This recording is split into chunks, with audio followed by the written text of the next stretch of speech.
So in this first lesson, we're going to be discussing how to structure our Webflow projects. We're going to do that by talking about HTML. I don't want to get into it too much because I want to jump into Webflow as soon as possible.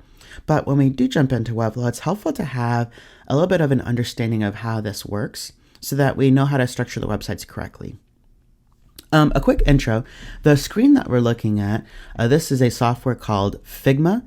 If you go to figma.com, you can actually create a free account and you can use this software for free. I think you have to pay for it once you start using it along with a team, but as long as you're using it solo or as an individual designer, you can use it for absolutely free.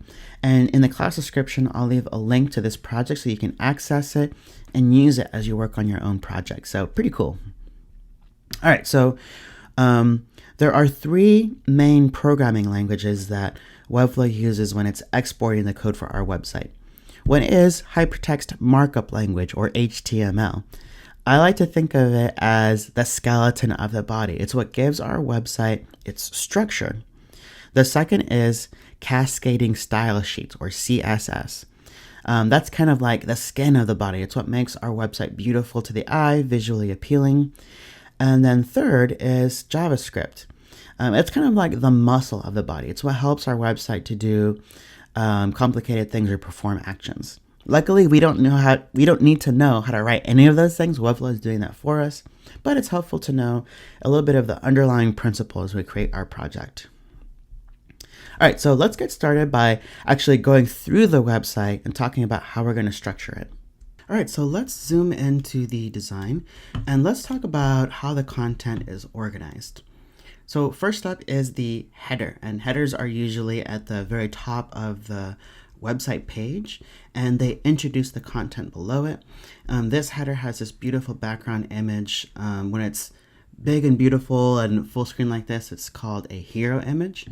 And inside of that header is nested a title. Nested is HTML speak. It means that a element is inside of another element. And that title introduces the user to the content of the website. There's also a navigation bar, or nav bar. It looks like three different elements, but they're actually one element that contains three sub-elements, if you will. And then there's a caption down below for the image. Next up is a portfolio section that houses, or nested inside of it, are photos that the photographer has taken. And it's laid out in this really beautiful, what's called a masonry grid. That was made popular by Pinterest and other sites like that, where instead of having like a very static grid of squares, you've got this staggered layout of images in their original ratio. And it's just a really beautiful way to lay out images. So I kind of stole that for this. This section is an about section that has a photographer's image and some copy about them. There's the services section here that has these little cards with representing what services the photographer offers.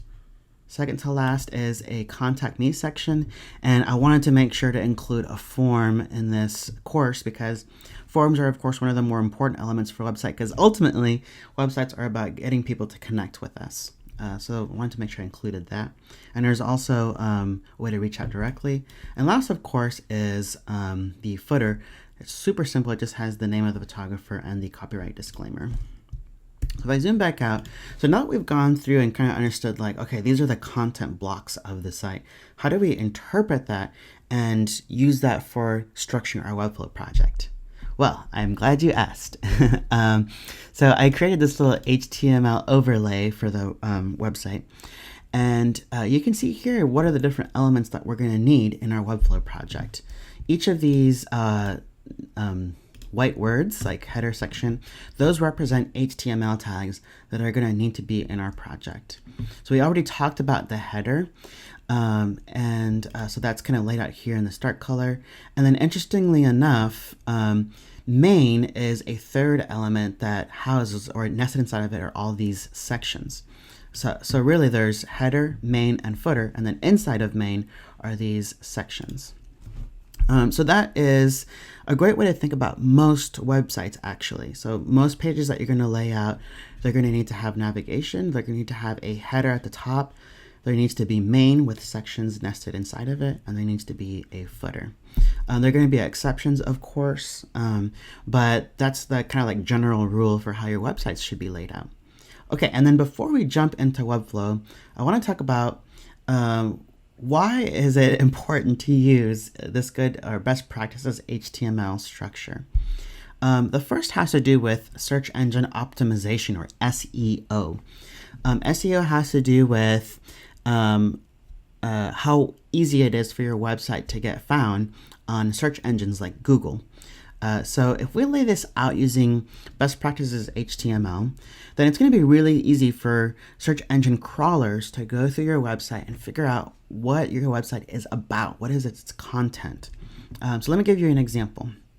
The fact that we've designated this as the header with a header HTML tag, and then we're going to talk about this later. There's a headline 1 tag up here at the top. It's kind of hard to see, but this piece of text here, the crawler is going to know, oh, this is the header and this is the title inside of the header. That means that the website is about what this thing is talking about.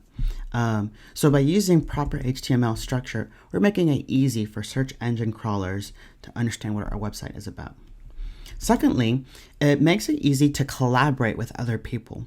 So, and this has happened to me where you may get hired to work alongside somebody else, or somebody hires you and they want to participate in the development process, or you're coming after somebody who's already done work and you're kind of finishing out what they've started. When you use this understood best practices system, you're making it easy for somebody else to figure out, oh, okay, this is how the website is built. If you kind of create your own ad hoc system, if like you wrote your own rules for how to build this website, then somebody else is going to have to learn that system and figure out how to use it to build on your work. And that's really, really tough because you typically don't have that person there to ask them how they built things. You're just going off of looking at their project. So by using a good HTML structure, you're making it really easy for somebody else. And then third, you're making it easy for yourself. So by laying out using this HTML structure, we're making it really easy for us to go in and add our own content in these really kind of like bite-sized chunks. So just by adding in the header, the main with the subsections, and the footer, it's easy for us then to go in and start adding content inside of those boxes. So that is why it's important to use a good HTML structure. All right, now let's jump into Webflow and actually get started adding stuff into our project. All right, so let's jump into Webflow and let's start laying out these elements into our Webflow project. So here I am. This is a brand new project. There's nothing inside of this currently. And I want to do a couple of things before we actually start adding things. One is I want to open up the navigator panel and pin it to the side. So if I click Z, it's going to open up the navigator, and currently it's unpinned. So if I click on the artboard here, it's going to disappear. So just for our sake, I want to make sure that you guys can see this as we add elements. So I'm going to pin this. And then over here on the right on the inspector panel, I want to make sure that element settings are selected. All right, so in the navigator, you'll notice that body is currently selected, and body is an HTML element, just like header and section and footer are, and it essentially holds all of the content of our website. It's automatically there when you create your Webflow project, and so we really don't have to worry about it. All right, so how do you add stuff to your project? There are actually 3 ways to do that. One is to simply click the add element little icon there, and it's going to open up our add panel, and what we're looking for is div block. Another way that we can do it is click A, and div block is right there, and I'm just going to click and drag and drop that onto our artboard, and now you'll notice on the navigator that a div block is nested inside of our body. All right, so another way we can do this just to make it easier on ourselves is we can copy and paste elements just like you would if you were copying and pasting text inside of Microsoft Word or something. So I'm going to click Command C. I believe it's Control C on a PC. And by clicking on body and clicking V, it's going to paste that same div block inside of the body tag. All right, so now we've got to make sure that these div blocks have the correct HTML tag. By the way, div blocks are just like simple building blocks of HTML. You can nest things inside of them. They're basically like boxes that can hold things inside of them, and you can assign them attributes. So I'm going to click this first one, and over here on the right hand side, we've already selected our element settings, and under tag, I want to change that just from a regular div, and I want to change it to header. Notice in the navigator, it's now reflecting the change that we made. Next, I want to change the middle one to main, and last, I want to change the last div block to footer. By the way, you'll notice that figure, address, aside, an article, or other HTML tags. We didn't talk about those. I just wanted to focus on the main ones. All right, so let's leave footer selected. And then if I go back to my design file, you'll remember that there are 4 sections inside of main. So to do that, we're going to use the third way of adding elements to your project. And to do that, you can just click Command E. I'm assuming that's Control E in Windows, but I'm not entirely sure. But anyways, I've got the search toolbar opened up, and I can just type to find elements to add. So I know that I want a section. So if I just type SECT, it's going to filter down to that element, and I can just simply click enter. And you don't actually see anything here because section is nested inside of div. But over here on the navigator panel, you'll notice that there's now a little toggle arrow for main. If I toggle that down, section is nested inside of it, just like we wanted. If I click on that and copy it, I can duplicate it 3 times so that we've now got our 4 sections inside of it. All right, so that is it for this course. We talked about HTML, and we talked about how to structure our Webflow project correctly. And so in the next course, we're going to be working on adding content to our header.